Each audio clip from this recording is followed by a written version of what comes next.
Hello, my name is Juliana, and welcome to my Duolingo Q&A. I don't know what I'm calling this. My Duolingo Q&A, where I'm going to be discussing my Duolingo journey and some Duolingo tips and tricks I have for you.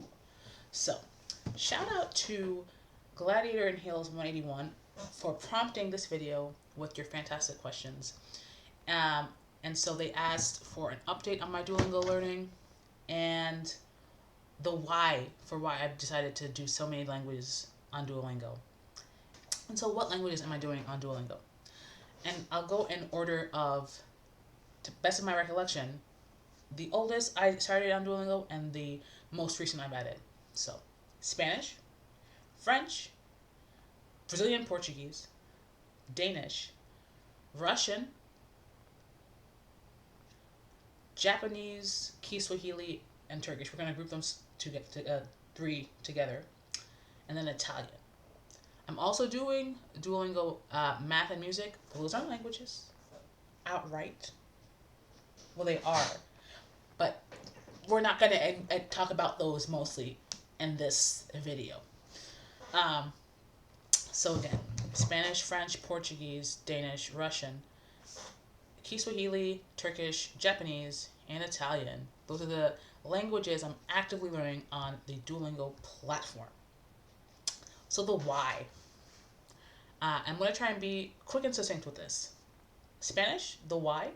My mother is a Spanish speaker, and Spanish is my second language. So the Spanish on Duolingo is not really, I'm actively learning Spanish for the first time.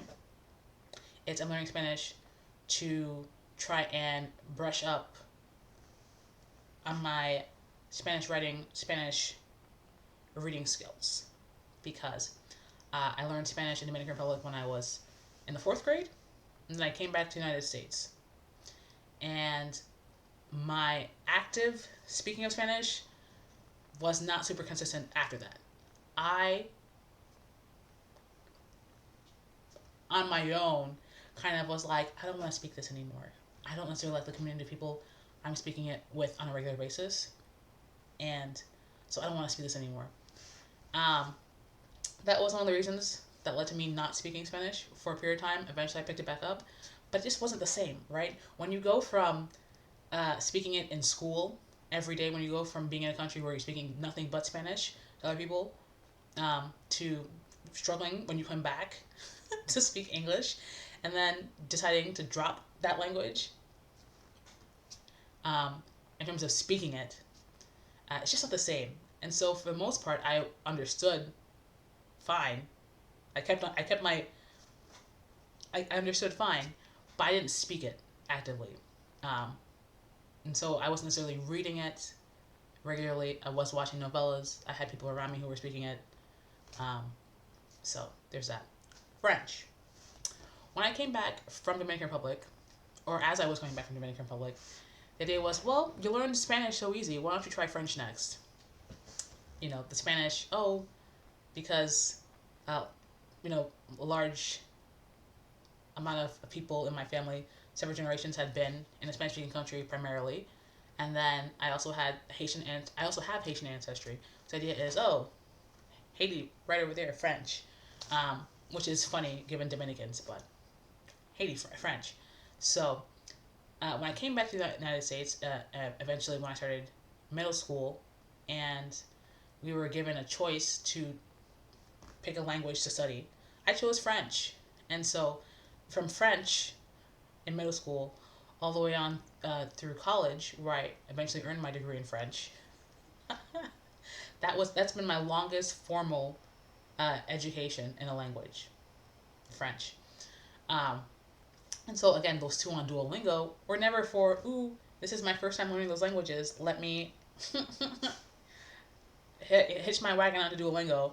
No, it was, I'm trying to keep them fresh, and maybe I'm no longer in a formal setting, or I'm just trying to refresh. Let me do these courses. Okay.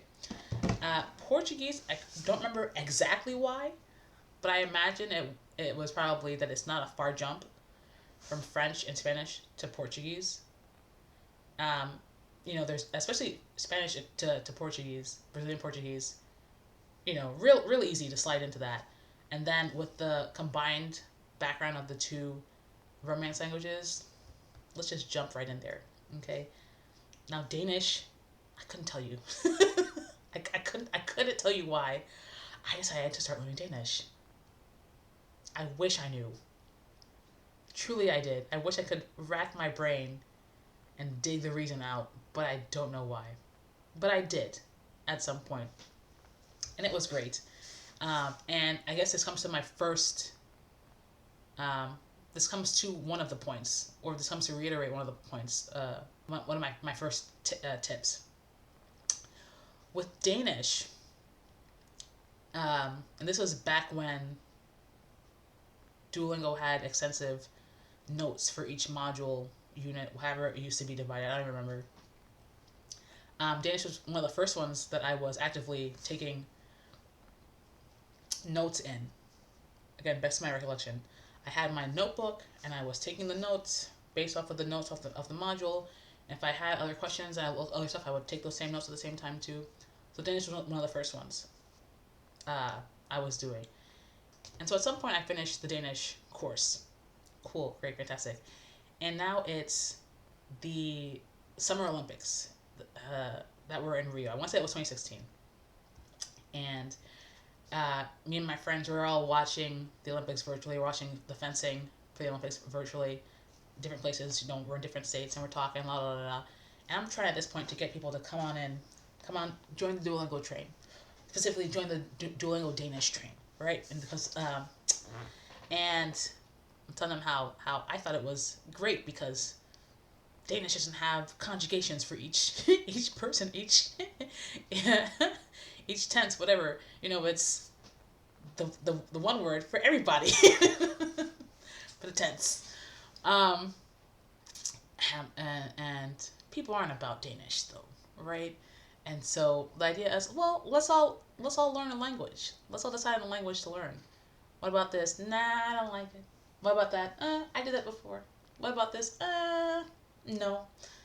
Eventually, we decided let's do Russian on Duolingo. Great, fantastic. I'm the only one who did it. I'm the only one who did it. So that's fine, because I enjoyed myself. I identified myself. My knowledge went up.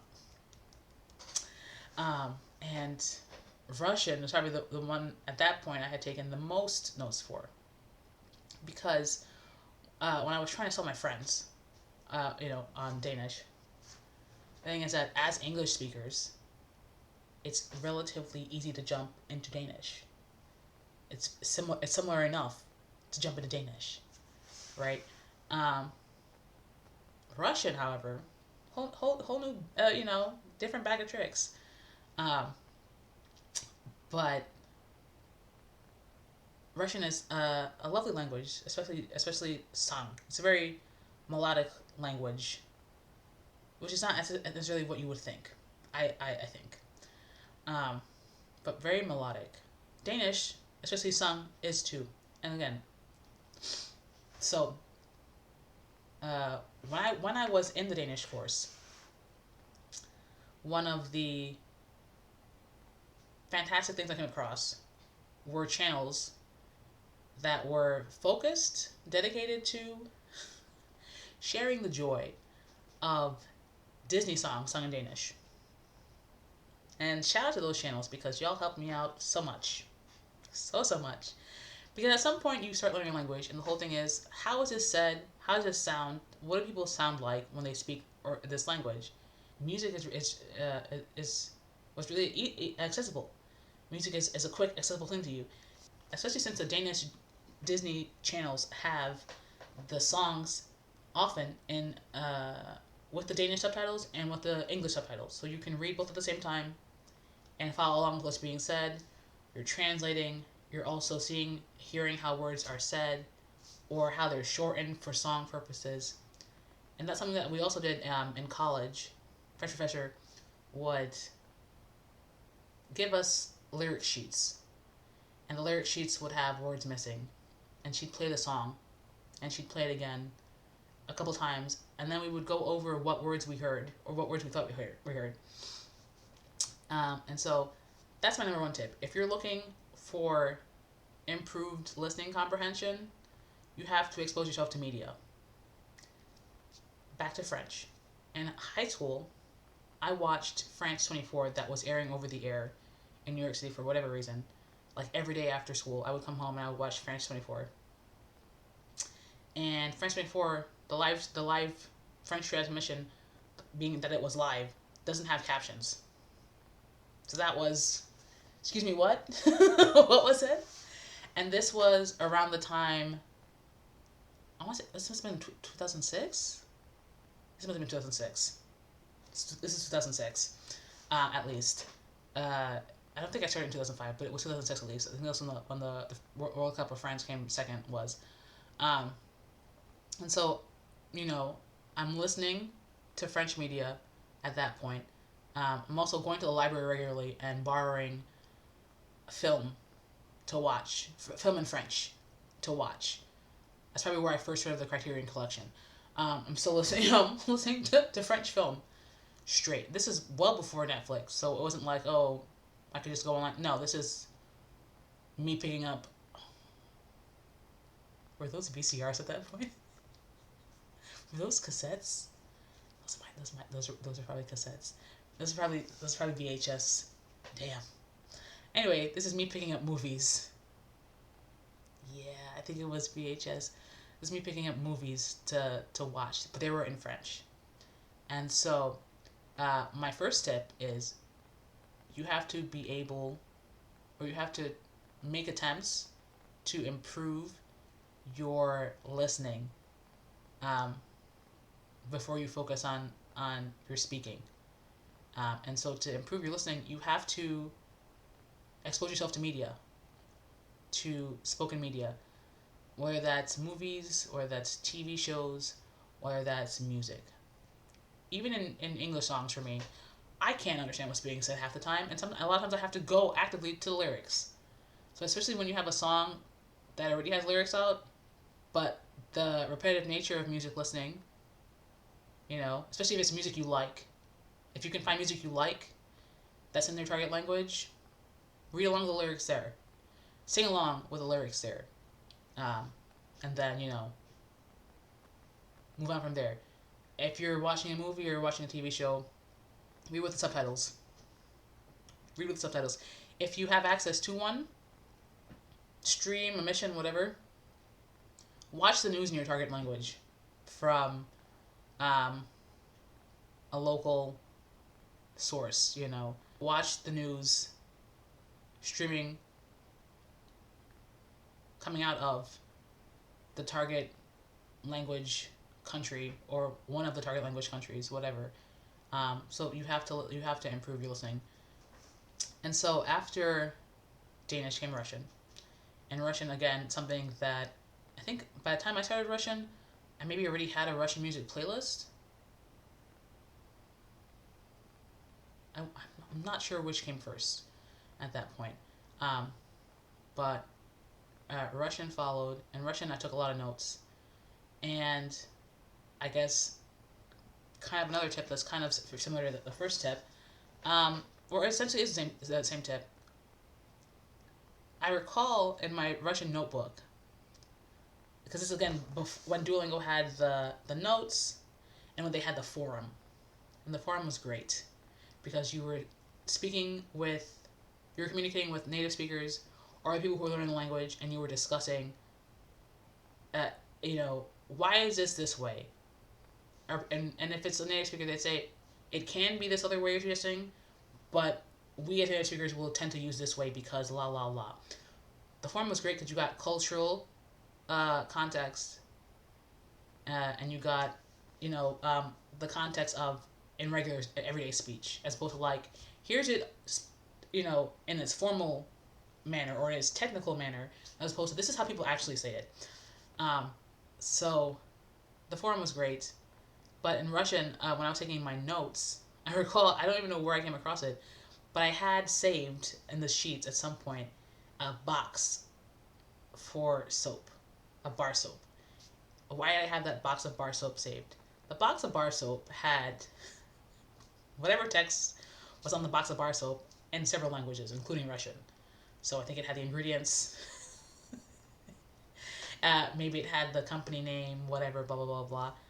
But when you have manuals, when you have texts that are available to you in your target language and your native language, you read them both. You read them side by side. Essentially, it's the same idea, like subtitles and native audio. You're comparing the translations. So that's another tip. If you have access to those, if you see manuals, if you see announcements or signs that are available in both languages, which, as someone born and raised in New York City, that was kind of the default, that public health announcements, whatever, or ads even, were in multiple languages on one placard, one billboard, whatever. But if you have that in a manual, whatever, challenge yourself to read. You have to challenge yourself to read also. And you're going to challenge yourself with your hearing or your reading to move along. And maybe this sounds a bit rude to say that to improve your skill, you have to challenge yourself. But you can't stay comfortable. You can't do the same thing and expect different results. So you have to step out of your comfort zone in some fashion. If you find a book that's in your target language, it doesn't even necessarily have to have. You don't even necessarily have to have the translation in your native language available to you. Challenge yourself to read that in its native text and understand that alone. I'm not saying you have to read it, and if you don't get it in a week, you're done. You can stick with that for a year or however long you need to take. Go back to it, whatever. But try reading in that native language. And if you're gonna have to go back and look at the dictionaries and go back and forth, but you'll get it eventually. And speaking of reading, I guess this is tip number 3. If you're on social media, follow content creators, pages. Those could be news pages also, in your native language. I think news media is great because it's not something spoken or sung where it's being said at a given speed. You're just reading it at your own pace. But also, outside of news media, if you're just following people who are native speakers of that language, and you can see their colloquialisms, how they write, what they write about, their shorthand, in your native, in your target language. So, follow social media accounts that are primarily in your target language.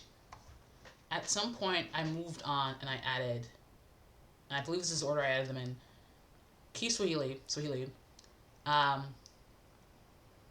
Turkish and Japanese, or Japanese and Turkish, I don't recall. I added those 3. And looking back, here's where you could say I made a mistake. I added those 3 at the same time, essentially, and I was doing work with those 3 at the same time. I was alternating different days, different weeks between different languages. I think it's great when you're able to focus on one language. Focusing on 3 is a challenge, especially when those 3 are, as far as I understand, from 3 different language families and unrelated, besides the fact that they're all agglutinative, which deciding to do an agglutinative language by itself is already a hassle.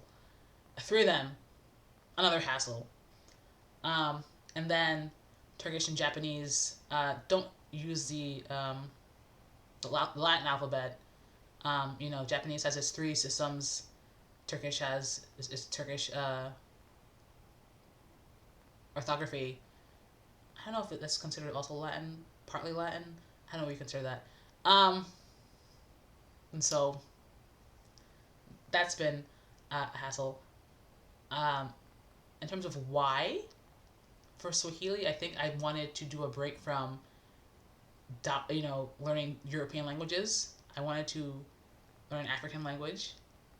I'd say with Japanese, my sister at some point decided to learn Japanese, and she was explaining to me the system of the structure of Japanese sentences, and I was intrigued, and I decided to also join, and on the fun, and also start Japanese. I don't remember Turkish. I don't remember why I decided to start learning Turkish. It could be that it was because I have an affinity for Kazakh and Kyrgyz, and they're under the Turkic families languages, but I don't recall why I decided to learn Turkish. Italian, if you're not new to my channel, I have done a lot of listening to Italian music. And so that was kind of a given progression that eventually I would learn Italian. But it's not like I decided to learn Italian after I had finished those three languages. I kind of added Italian in the middle of them. And that's been, again, maybe another point of criticism, potentially to my detriment, because when maybe Turkish or Swahili or Japanese has been difficult or, not as straightforward, it's really easy to default on something that feels easier, whether that was Spanish or French before, eventually maybe it became Italian. Because, again, with Spanish, French, Portuguese backgrounds, Italian is a lot easier to understand. So at this point, it's flowing a lot more fluidly for me than the other three of which I've fallen back perfectly on. And I'm going to have to really pick up. I'm going to have to essentially start from the beginning with the Japanese hiragana, katakana, because at some point I was writing things, and at some point I was recognizing characters and whatnot, but at this point, forget it. One of the questions that's asked is, do I have travel plans? Short answer is no. Longer answer is, I expect at some point I'll just find myself in Italy for whatever reason. And there's a couple of Turkic countries I would like to see that aren't Turkey. Again, Kazakhstan, Kyrgyzstan maybe, primarily Kazakhstan because yes. And then I think if I feel comfortable with Swahili, I'll be able to travel to a lot of places in Africa, a lot of countries in Africa. I outright, besides those, I don't have any specific dream travel plans or anything. I'm kind of just learning this because I like language, and I like these languages. But I also think that some of it lends itself historically to things. So I do my genealogy, and more recently, obviously most recently, my family's from the Caribbean, and so my mother is a Spanish speaker, and her mother was a native Spanish speaker, but my great grandmother, and that line, came from Saint Martin, which is a French and Dutch speaking island. Through my mother's father, I have a Haitian ancestry, so that's again where the French might pop up, and then maybe Creole, right? And so the Caribbean had a lot of colonizers, and there's a lot of languages there. And so Danish was also one of them. My mother's grandfather, through her mother, was from St. Croix. That was a Danish territory. Eventually, it was sold to the United States. So there's Danish there. I haven't come across any archival material that's been primarily in Danish. For whatever reason, it's primarily in English, or it's in English and Danish. But if I decided to search up something that maybe needed Dutch, so I don't think that you have to have a language goal that is, I want to speak. It could be I want to read. It could be I want to be able to read this and understand this. It could be just I want to hear. I want to be nosy, and I want to hear what people next to me are saying without them knowing what I know they're saying, right? So language goals are different for everybody. My personal language goals are at this point just mostly to hear, mostly people to hear, and then with time, I have my priority of languages I want to be able to speak to, or speak in, right? Um, I would, I, I did say I have no travel goals, but I wouldn't mind traveling to Brazil. I think Brazil sounds lovely. Generally speaking. Um, oh, here's my biggest tip of all, and I don't know if I said it already. You cannot use Duolingo alone, or you can. You should not use Duolingo alone. You have to use something else, whether that's a textbook or other apps, or just finding whatever resources you have. If it's like a dictionary or something, or novels, whatever, you can't use Duolingo alone. Shouldn't use Duolingo alone.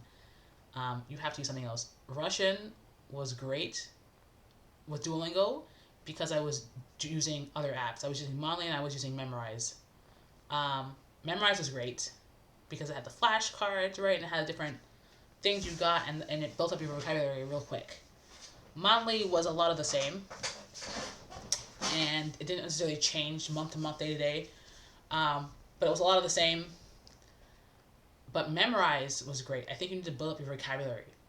The way I see it, once you figure out the structure of a language, how the sentence order works, or once you have a gist of that, then you are pretty much just generally working on vocabulary, and or tenses and vocabulary, and or like cases and vocabulary. Like Russian, that's the thing. That's the thing. It's so many words, or not even necessarily so many words. It feels like so many words because I have to sound out a lot of the words a lot of times. Sometimes when I'm reading Russian, I have to sound out. I have to physically say it, or read it out, and then maybe I'll hear it eventually, and it's like, oh, that's that word. But if maybe I was a bit more well versed, if I was a bit more comfortable with some of these, is it phonemes? Is that the word? Some of the sounds, that would be faster, and then the vocabulary would come. But also the cases. At this point, I feel like I some of the cases I can get because of just rote repetition and whatnot, but Danish is great because we don't have the conjugations in a given tense and a given verb between persons. But there's also a lot of vocabulary I just don't know, right? So there's that. So I think you have to build up your vocabulary, which I'm not sure if it's still around. I want to say it is, but it might be a paid thing at this point. Memrise was great, but you have to stay building your vocabulary. I have to stay building my vocabulary in all these languages because I don't have native speaker vocabulary, but also, what is native speaker vocabulary? Native speakers of a given language don't have the same vocabulary anyway. And it depends on what level you're going for. Are you going for the level of someone who's fluent in technical stuff, or someone who's fluent enough to hold a given conversation, blah blah blah blah. So there's that. I didn't outright have any language tutors. There were language clubs available to me for French in college. But in terms of person to person speak, the most I've done has been in Spanish, where I was immersed, surrounded by other native speakers in a Spanish-speaking country, and then ever since have conversed with Spanish speakers regularly or semi-regularly. And then French, where, again, that was formal and then informal with the language classes. Everything else primarily is exposure to media, exposure to song, and reading articles, text, conversations online. That's primarily, at this point, how I stay up to date in those languages outside of Spanish, is reading online social media, news accounts, personal accounts, uh, uh, content made by native speakers in those accounts, and native speakers of different varieties, like French. I'd say within the last year, I followed a glut of French Canadians speaking Quebecois, right? So that's been fun. That's been interesting. Um, and I also follow a lot of the francophone accounts that are specifically geared towards African francophones, because as far as I recall, they make the majority of the francophone world are African speakers. So, um, I don't think my language learning is ever going to be a static. I hit this and I'm done. It's always going to be learning, because biggest betrayal of life, Verlon. The heck, what the heck.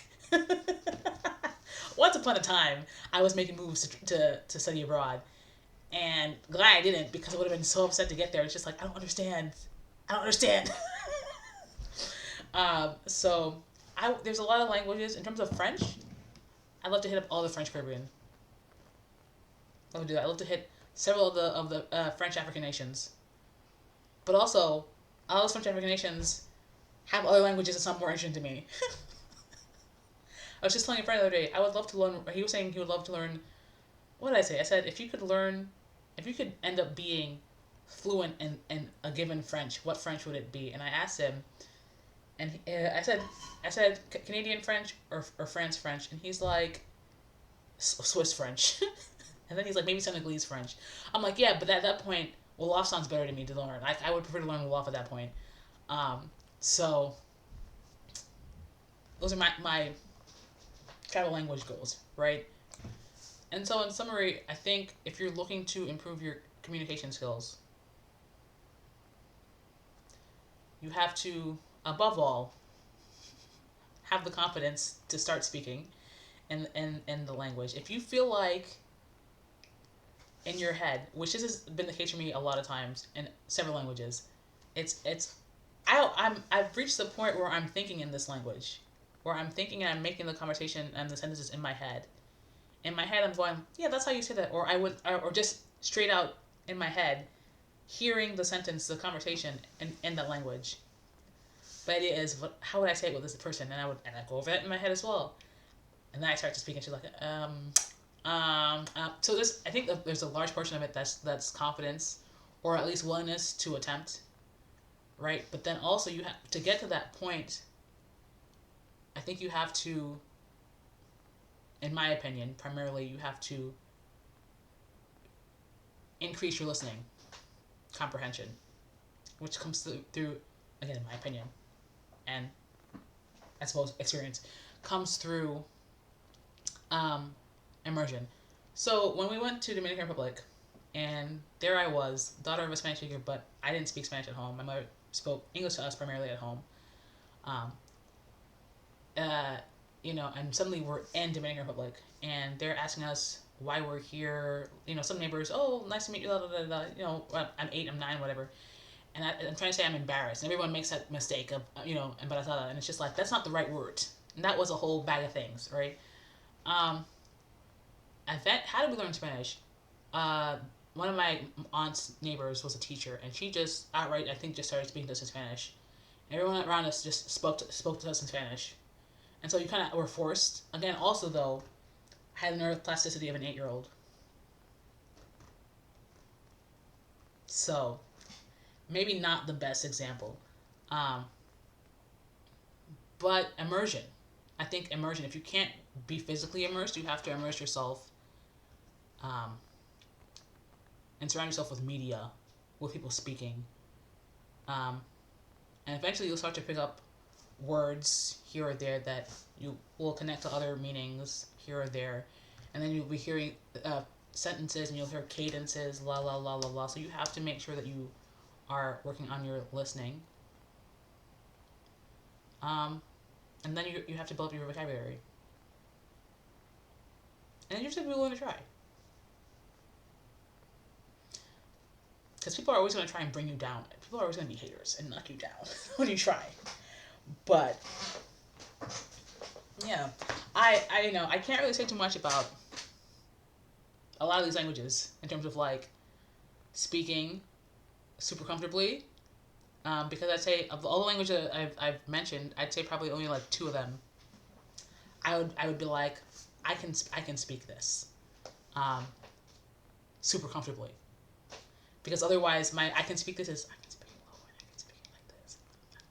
I heard you, yeah. But my main thing, my personal main thing is I want to understand. Because essentially, if you can understand what people are saying, you can low key speak it. You just are not so much a bit shy to speak it, right? So, because if you're hearing a whole ass conversation and you're understanding everything that's said, how are you gonna tell me you don't speak it? Where is the logic? So you have to be able to hear it first. Anyway, I'm sure I missed stuff, missed questions, but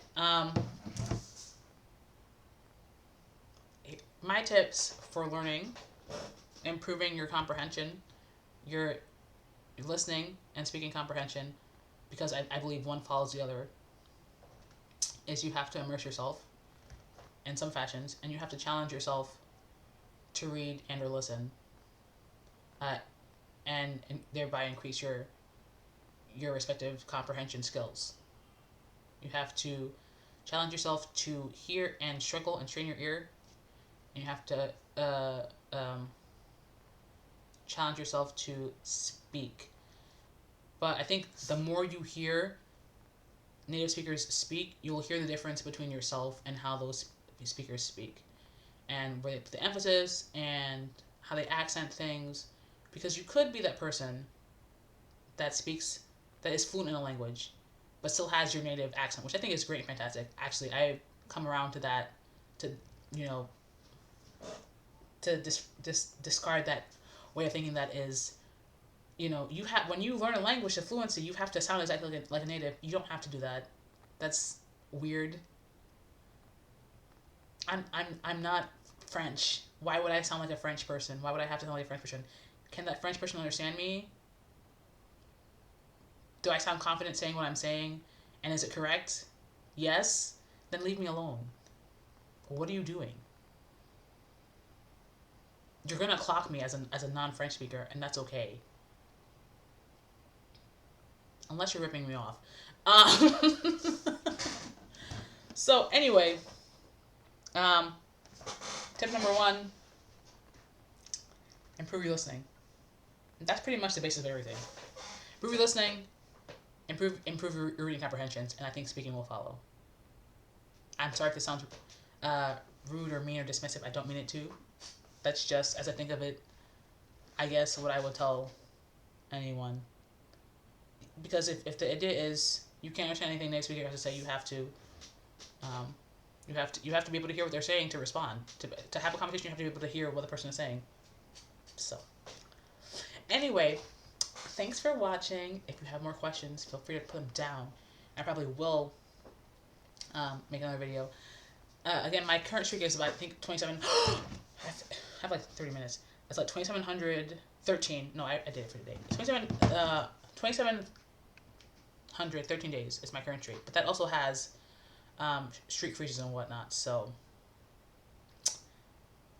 that's been... Anyway, thanks for watching. Until next time, goodbye. Yes.